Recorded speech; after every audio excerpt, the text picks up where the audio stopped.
What's up, dirt riders on the tube? You're with Enduro Bandit here, and I'm doing a video on my dirt bikes. I'll show my brother's dirt bike off at the end. So I'd like to start off by thanking all my sponsors for sponsoring my Chinese dirt bike adventures. I mean, they just kept flowing in this winter, and at this point I can barely fit them all on the bike. But yeah, they recognize my off-road riding skills. No, I'm just joking. This is a $10 pack of decals from eBay. But the bike was completely blank before that, last year, and I wanted to spice it up, and I think it looks really good now. So yeah, I also bought this little headlight. It's got a separate battery, and this thing is really bright. Like, it'll really help if I somehow end up on the mountain like after sundown. Like, it'd be good to have a light on. But yeah, I've got the little battery pack in there separate. It's wired up, so I don't even have to plug it into the light unless if I need it, and then I can turn the light on. So that's all rigged up nicely, and I've got MSR bush guards, which they really help protect the levers. I've got Pro Taper grips. That's a must-have for any dirt bike as far as I'm concerned.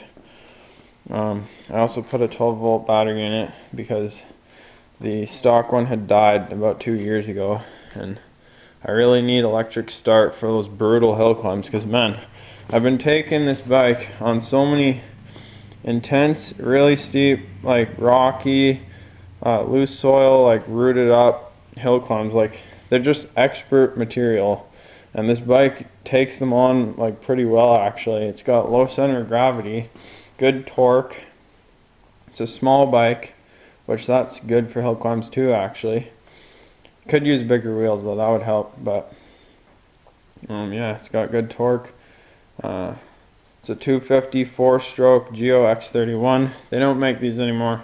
This is a 2011 that I bought on auction for $1,000. I built it from the crate, and so yeah. It's got a show shock in there. I have it adjusted for full stiffness, or else it just can't hack it. It's got a performance muffler as far as Chinese parts go, but the bike sounds really good. I think it's doing its job. And the Mikuni carburetor, it's got a racing Mikuni carburetor on there. That's good. So overall, great bike, especially for what I bought it for. Can't find them that cheap anymore, that's for sure, unless if you get them like a few years old. So this is my 1985 Yamaha IT200 2-stroke. It's my primary bike now. I've had it for 2 years. I'm going on 5th year with it now.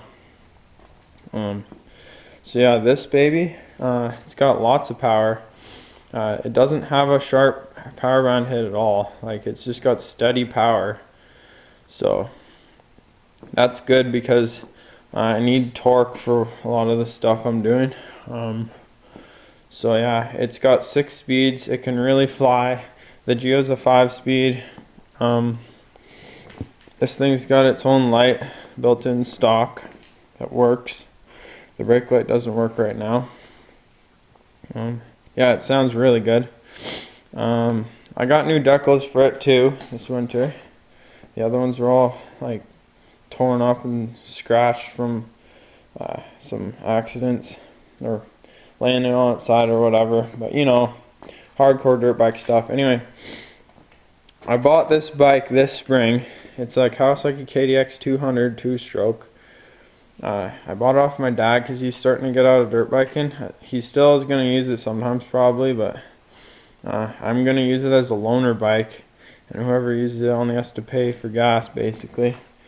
And so yeah, the bike's bugs are all sorted out finally. Like, last year had an electrical issue, we fixed that, and then the carb started leaking and it wasn't running good, but that's fixed now. We cleaned out the carburetor, and also it's got a top end rebuild, so it actually has decent power. Like, both these bikes about the same horsepower. This one's suspension is like quite tired. It's a good bike.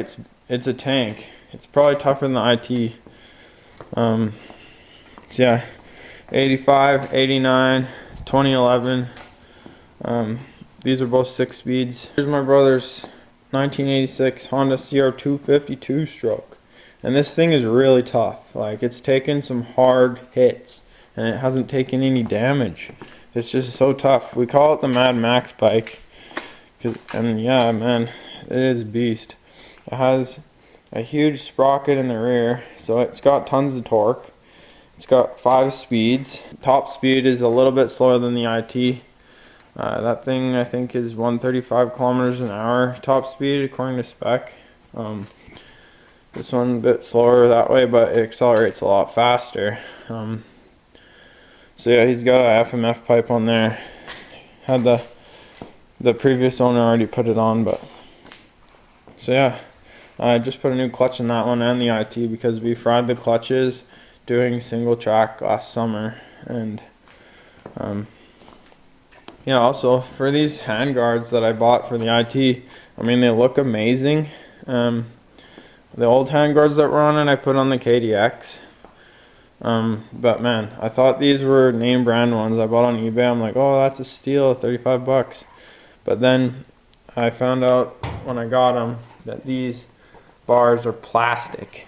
It didn't say anywhere in the ad that they weren't metal, but they're actually plastic, so I don't think they're gonna hold up to much. So we'll see how long those last. I got Pro Taper grips on here. Should be a great riding season. So yeah, spring came late here and I'm just getting into riding now. Bikes are all ready.